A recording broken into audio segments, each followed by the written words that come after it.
I just finished a trip up the coast of California, starting right here in San Diego, going all the way up north to San Francisco. I went with my friend Pedro from graduate school. He's also originally from Brazil. They don't play much poker there, and I actually got him into it. I'm the bad influence, and we hit up 4 casinos on our trip. I will throw in some of the more fun things we did on the trip, but I'll of course focus more on the poker playing. So let's get it started. California Coastin Part 1, Southern California. When life brings trouble, you can fight or run away. I have no struggle.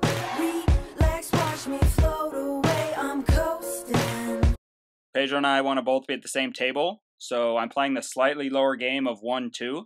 The max buy-in isn't even 100 big blinds at $150. That's what I'm in for. Pedro's in for 100, and multiple other players at this newly formed table are in for even less. The shorter the stacks are, the less important post-flop play and position become, so I'll be looking to get even more value from the pre-flop play. Here's just the very first hand that was dealt at our newly formed table. Pedro opens ace-jack offsuit from early position, pretty big to 12, then gets a slow play called in the small blind with ace-king. The flop looks favorable, but it's the exact opposite. He is in big trouble. He bets over pot of 30. Most of his short poker career so far has been playing online at the micro stakes, where I told him just to decide on betting larger for value, so that's why he's kind of been betting bigger throughout this entire hand. The turn is a king, and Pedro checks back. I think this is a good play with a standard starting stack and checking for pot control, but with just a 2/3 size pot bet left, I think this should be a shove. River gives Pedro a second worst full house. Can't possibly get away. After villain shoves, Pedro of course calls, thinking he is at worst chopping. He gets stacked the very first hand of our trip. He wants to call it quits, but I talked him into short buying in for $40 more to continue playing. The session rolls on.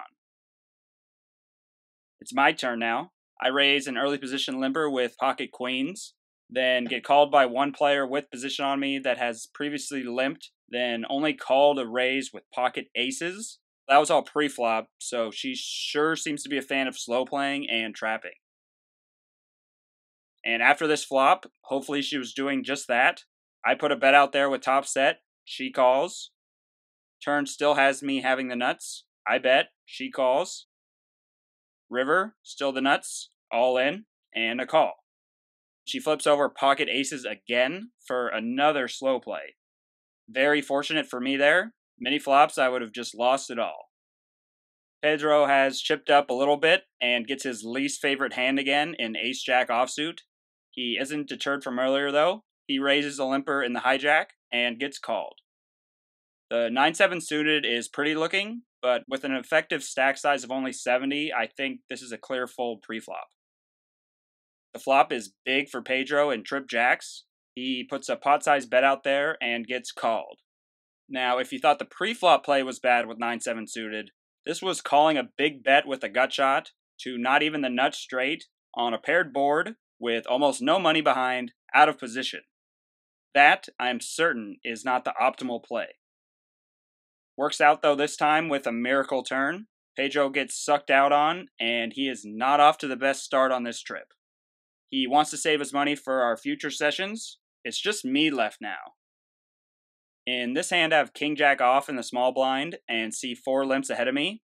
Very borderline raise for value here, but I like raising a little more to mostly look to take the pot down or have an alright hand when called.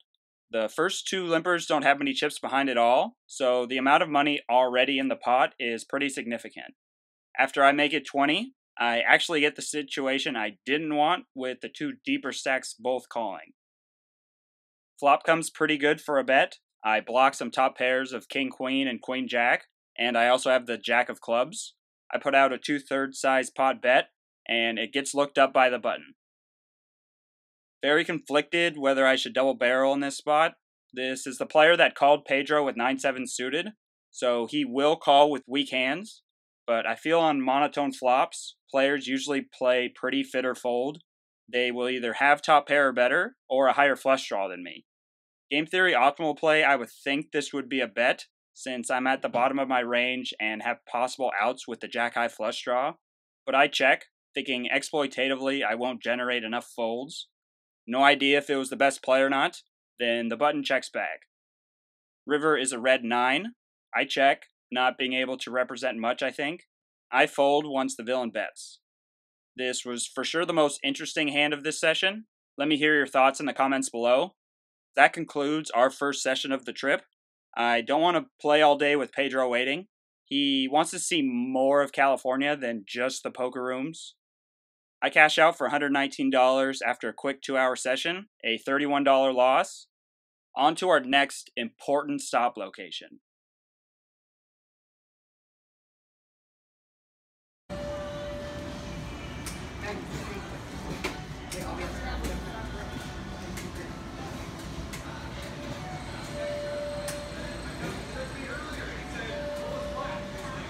Alright, now that we are properly hydrated and nutritionalized, time for our next poker stop before we stop at a permanent rest stop for a few days.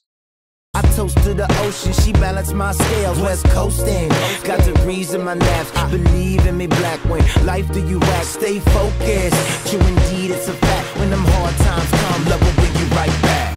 Very similar situation here at Chumash as at Ocean's 11. Playing 1-2 where the max buy-in is actually just $100 for 50 big blinds.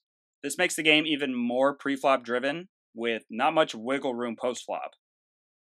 First noteworthy hand, I get a free flop with Queen 8 off in the big blind. Flop second pair on a dry flop. Not sure if I should lead out here with middle pair in a 4-way pot. Thinking back, I like a bet better. The action player has been going crazy and has been getting crushed by the seat next to me. One hand, the action player raised and called an all-in with 7-4 suited. He wants to put the chips in the middle. I check though, then it gets checked around. Turn is a 9, bringing a backdoor flush draw. I now have third pair and a gut shot. Again, not sure what to do here. I bet this time. I think it is a slightly better play since many worse hands would call with so many draws. The action player calls as well as the action crusher in the small blind. River is a blank. This is the only street I feel confident in the best play. Clear check. The action player bets half pot. All the draws missed and this card did not change anything. I call, then get shown Queen 5 offsuit. Yeah, let's try and play pots against this guy. Sadly, though, that player leaves, and we actually get a bunch of new players from the one other table, where the ones at this table left to play the tournament. All three of the players bring their big stacks with them. This hand starts off with an early position limp from what I deem a typical tight player. Then one of the new arrivals min raises to 4, and one caller behind him on the button. Action is on me with ace-10 of clubs in the big blind. I side with raising since that tiny raise is almost never a premium hand. Plus, again, I think the pot is already so valuable compared to the stack sizes left behind. The play is more like a typical short stack tournament than a typical cash game. Once I make it 20 more to go, all the players fold and I pick up the pot.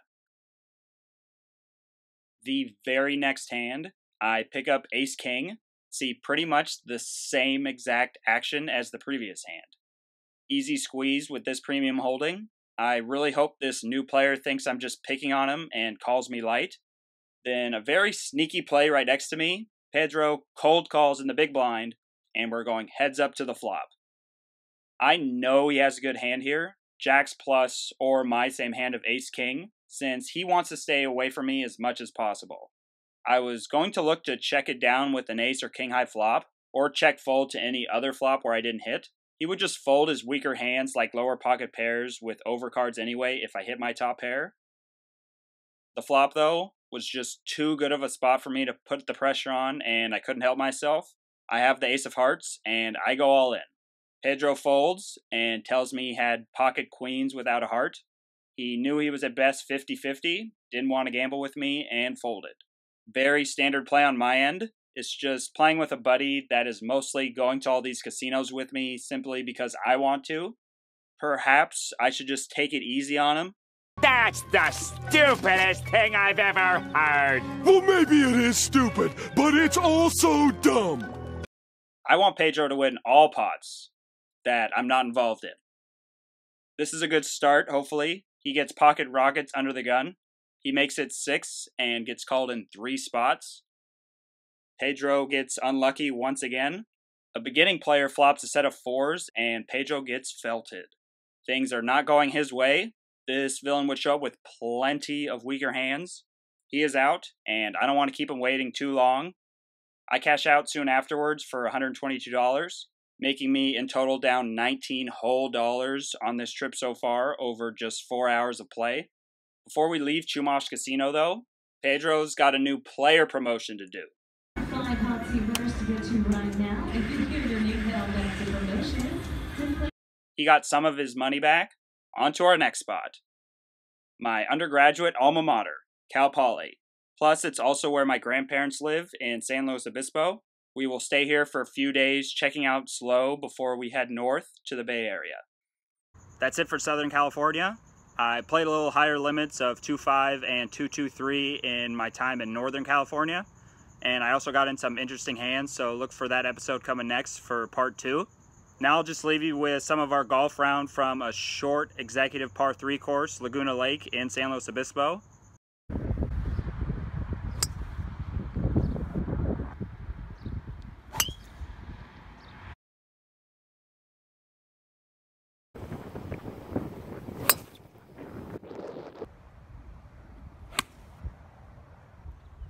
Three eagle putts. That's way too hard. Birdie! Birdie!